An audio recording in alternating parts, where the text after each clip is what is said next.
Well,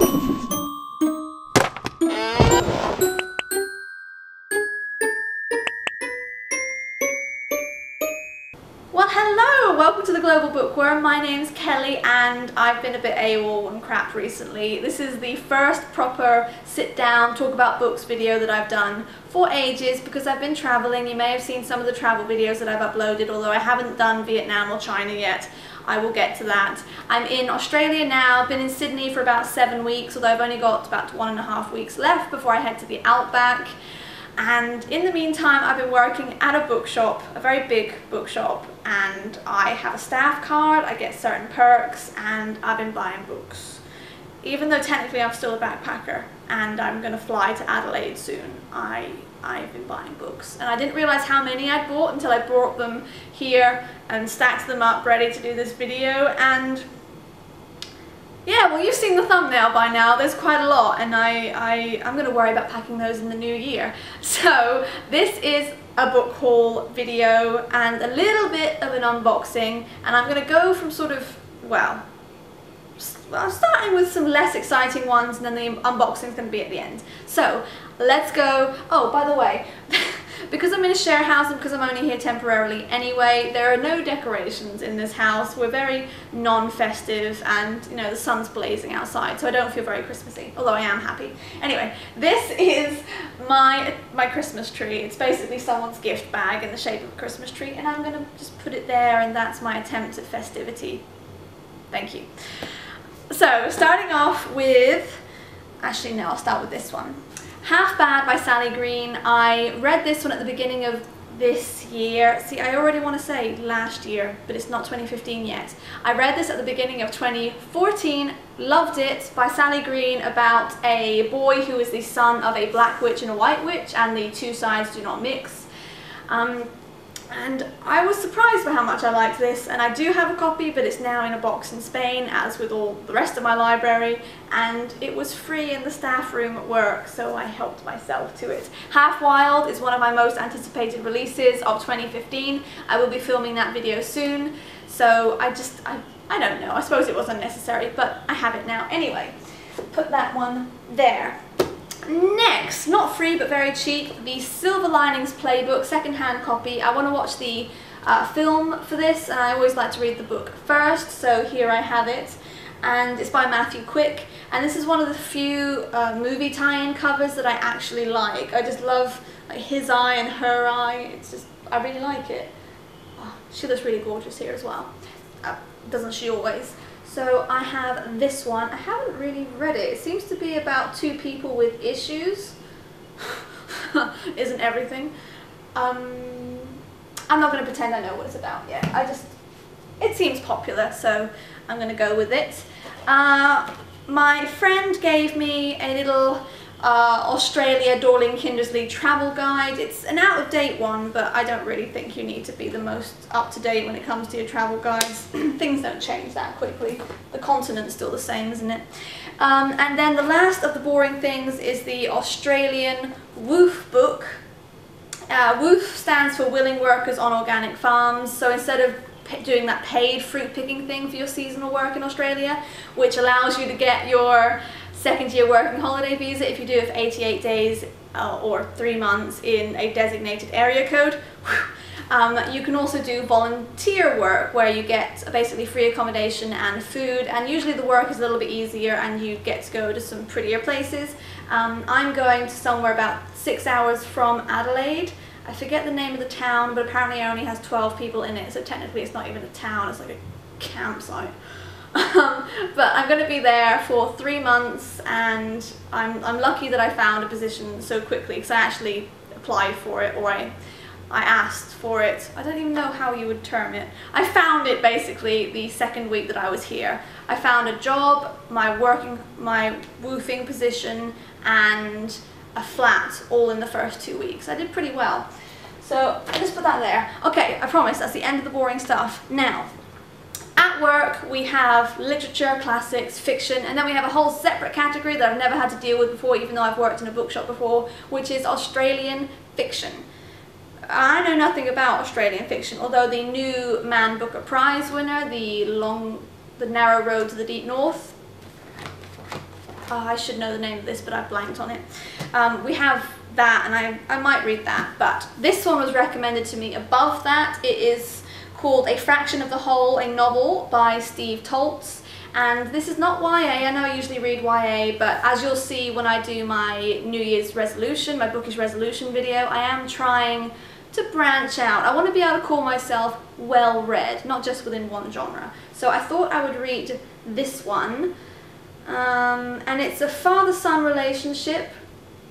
And it says, "Meet the Deans." Quotation, "The fact is, the whole of Australia despises my father more than any other man, just as they adore my uncle more than any other man.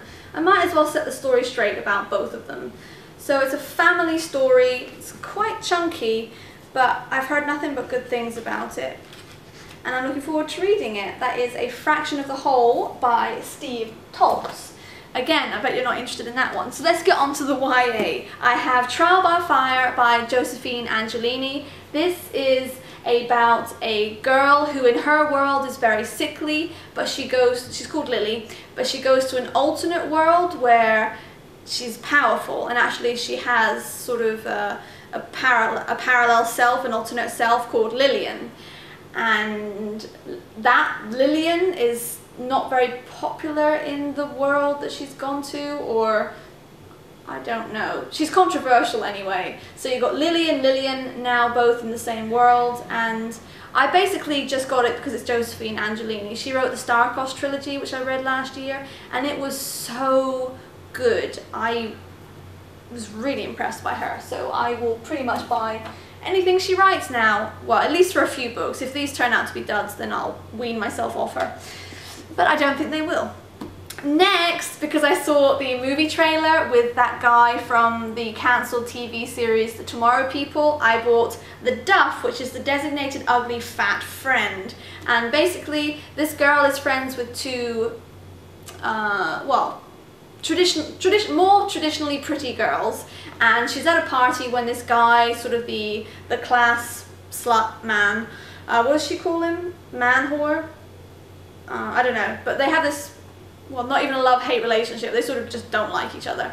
And he refers to her as the Duff at a party. He starts talking to her in order to get in with her prettier friends.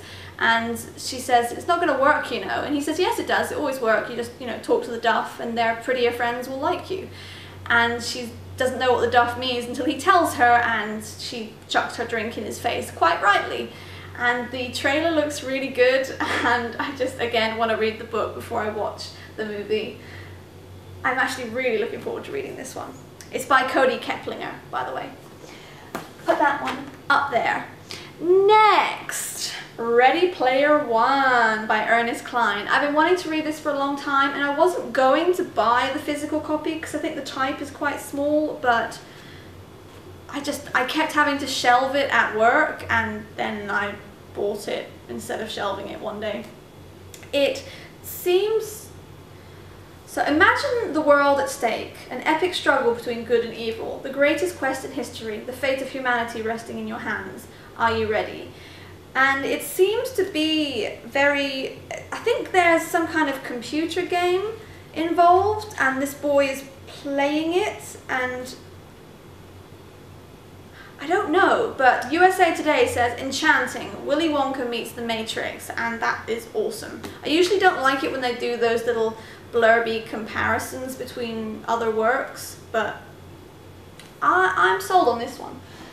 So we'll see how I go with that. Next, and actually the first book I bought when I arrived in Sydney, and I got it from Kinokuniya, is Everybody Sees the Ants by A.S. King. Ariel Bissett raves about this, and I remember flicking through and just landing on some really good pages. I have been eyeing up the hardback of A.S. King's recent book, which is Something O'Brien and the History of the Future of the Universe. I don't even know why I bother telling you. I clearly can't remember the name. Anyway, I've been meaning to read some of A.S. King for quite a while now, so I bought this one, and this will be my introduction. It seems to be the most well-loved one of hers so far anyway, so I think I made a good choice. It's about a boy called Lucky Linderman who is different, and Lucky Lindemann has been the target of Nader Macmillan's relentless bullying for as long as he can remember, but he has a secret, one that helps him wade through the mundane torture of his life. In his dreams, Lucky escaped to the war-ridden jungles of Laos, where his grandfather, who never came home from the Vietnam War, is still trapped. There, Lucky can be a real man and maybe even a hero, but how long can he keep hiding in his dreams before reality forces its way inside? So yeah, that sounds cute and also probably quite meaningful. Camera cut out in the middle of that one. I was talking about 1,000 Pieces of You by Claudia Gray. This is a little bit difficult to explain. It's basically about a girl, Marguerite, who is the daughter of 2 physicists, and she and her friends, I believe, have figured out time travel, and she is traveling through time, chasing the boy, the man. I don't know what he's done exactly. I think it's like she's trying to avenge her parents, or oh, her father is murdered. Okay, she's trying to find the person that she thinks killed her father, at least. Maybe he did, I don't know yet, I haven't read it. And she's chasing him through multi-dimensions. However, it's a love story through each of those dimensions. So it's like no matter which version of him she meets, and vice versa, there's something there. I feel like I made that sound not very good, but I think it sounds great. And the cover is so gorgeous. You've got, well, I see the gherkin, so this is London, I think this is Moscow. So I just think that's a gorgeous cover. I kind of wish I'd waited and got it in hardback at a later date. Oh well. Is my stack still visible? Yes it is. Look at it, it's so pretty. Next, I'm also really excited about this one. It is The Book of Ivy by Amy Engel, and when I first saw this cover I really didn't like it, but I don't know, the sort of austere, clinical plainness of it is getting to me. It reminds me of some of the covers I've seen for the Ugly series by Scott Westerfeld, or is it Scott Westerfeld? I can't remember. But it's about a girl living in a sort of post-nuclear war United States, and the losing side basically marries off its daughter. The losing side in that nuclear war marries off their daughters each year, or one daughter each year I think, to the sons of the winning side. And this year Ivy Westfall is marrying Bishop Latimer. And the twist is that Ivy Westfall's family, I think, was very instrumental in causing like the uprising or the war, whatever happened, and Bishop Latimer's was instrumental in the opposing side. So Ivy's mission is actually to kill Bishop, but we both know that's not going to be easy. So I'm predicting love stories galore. Then, most excitedly, last month, so in November, I met my favorite author of all time. Basically, she is my J.K. Rowling, because even though I love Harry Potter, I grew up really with her books and her characters in the Farseer trilogy and then the Tawny Man trilogy, although that came out when I was much older. I met Robin Hobb this last month, and it was amazing. She's just published the first book in the new trilogy following those characters I love. However, I had my friend who I introduced to the series, had her vet it for me to see if it was safe, because I'm worried. I can't deal with the characters dying, and if they're gonna die, I'm not gonna read it, and I'm gonna pretend it didn't happen. So if I didn't read it, it didn't happen. That's what I do with TV series as well. If I know there's gonna be a bad ending, I just don't watch the last episode. Yeah, anyway, so I met Robin Hobb, and for that, of course, I had to get a book for her to sign. So I got The Willful Princess and the Piebald Prince, because it's a nice little hardback and I don't own it at home. And it has some illustrations in it. And I got it signed! I actually already have her autograph anyway, because I wrote to her twice and she wrote back. And this wasn't even when... Because I said to her, God, I'm really inarticulate. I said to her when I met her, I actually wrote to you twice and you replied, thank you very much. And she said, well, I do try and stay on top of my emails. And I said, this wasn't emails, this was by hand. And she said, that must have been years ago. And I said, it was years ago. And she said, well, thank you for sticking with me. You're welcome, Robin Hobb. You're welcome. Anyway, when I do my wrap up, I think probably for December and November, I will also include a bit more about that. I think probably the book I'm most excited about is coming next, because this is my, well, essentially they're all Christmas presents to me because I bought them for me. But this is my Christmas book. It's As You Wish by Carrie Elwes. Carrie Elwes? I'm going to go with Carrie Elwes, the guy basically from The Princess Bride and Robin Hood, Men in Tights. I have bought the biography, The Inconceivable Tales from the Making of The Princess Bride, and I love the cover. It's quite tactile. There's a cast photo, Andre the Giant towering above everyone. Doesn't look bad naked. Oh yeah, I forgot about this. Look inside. Look inside. I really wish there was an extra one of these just so I could put it on the wall. I might try and photocopy this one day at a special photocopy shop. So good. This I'm very excited about. And like, books are really expensive in Australia, even when you have your staff discount, and mine does make, well, it's not actually a discount, it's like a, you don't need to know. But anyway, I just treated myself to it. I've been working hard, I've been working a lot, working over Christmas, so I decided that I was allowed. Now, on for the unboxing, unwrapping part. We did an event. Oh, now you know, the bookshop I work at. Whoopsie. We did an event at Dimmock's where it's 20% off everything for card holders. And this was a boon for spending over $30, I think it was, so not that much. And you got a present. There were different genres within this basket, and I chose fantasy because I know that the one for children's young adult was the Owen Colfer book that we can't shift. So, I'm pretty sure I know what this one is, by the way. I reckon it's the Tierling. And it is the Tierling! Oh yeah, oh yeah, yeah. I knew it. Oh. It's got one of those built-in stickers. So it's not a finished one, it's an uncorrected book proof, but that's fine, it's free, and I would kind of like to read it, although I don't know, like I see it everywhere, in terms of on sale everywhere, but I don't see many people talking about it, so I don't know if it's any good or if it's pants, but I do know it was free, and I like that. So, put that up there. Next, I have these, let's try that again. I have these two. This one is from the Book Depository, and this one is also from the Book Depository. Yeah. So I'm going to open this one first. Actually, yeah.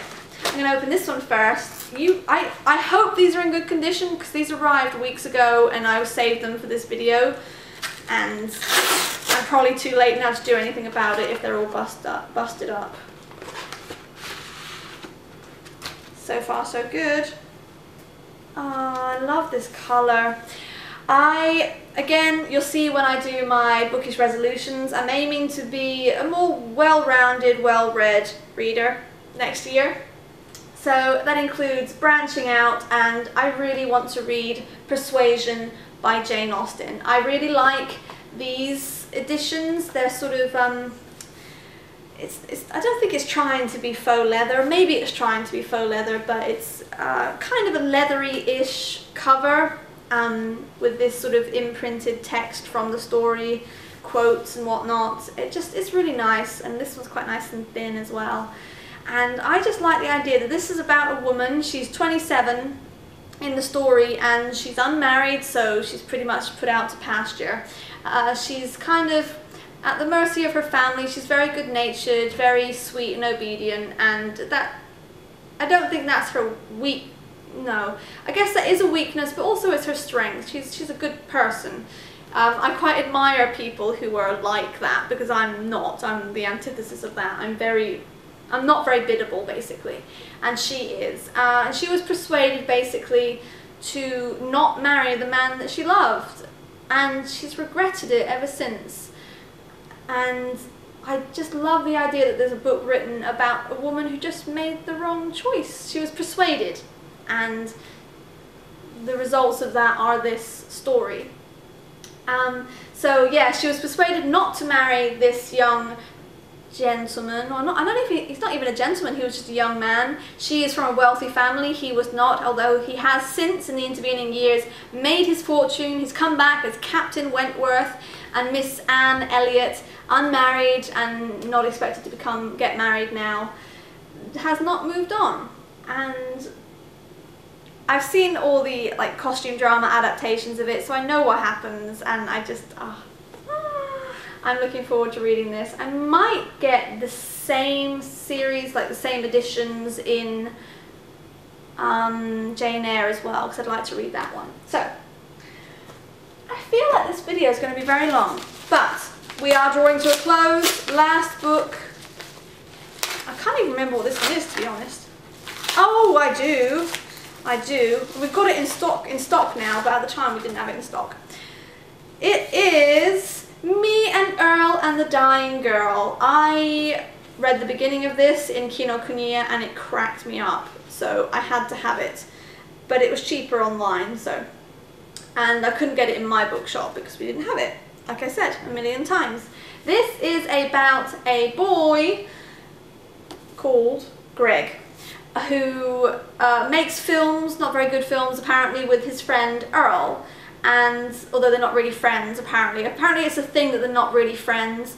And there's a dying girl that Greg's mother makes him sort of hang out with, but he doesn't really feel anything that he's sort of traditionally obligated to feel. He's just like, oh, for God's sake, why do I have to hang out with this dying girl? I think it's going to be very funny. I quite like the irreverent approach to a serious subject. Look at my stack. I like it. Oh, look at this nice bookmark. Do book depository usually give you nice bookmarks like that? It's usually just all adverts and rubbishness. I mean, there is something on the back, but I think that's really pretty. I don't even know where the focus is anymore. Trust me, it's a pretty bookmark though. There, put it there. So that's everything. Don't you hate it when the camera cuts out as you're saying goodbye? It's like, I was nearly there, could you wait a second? That is the end of this video. I fear it may be a long one. Thank you very much for watching.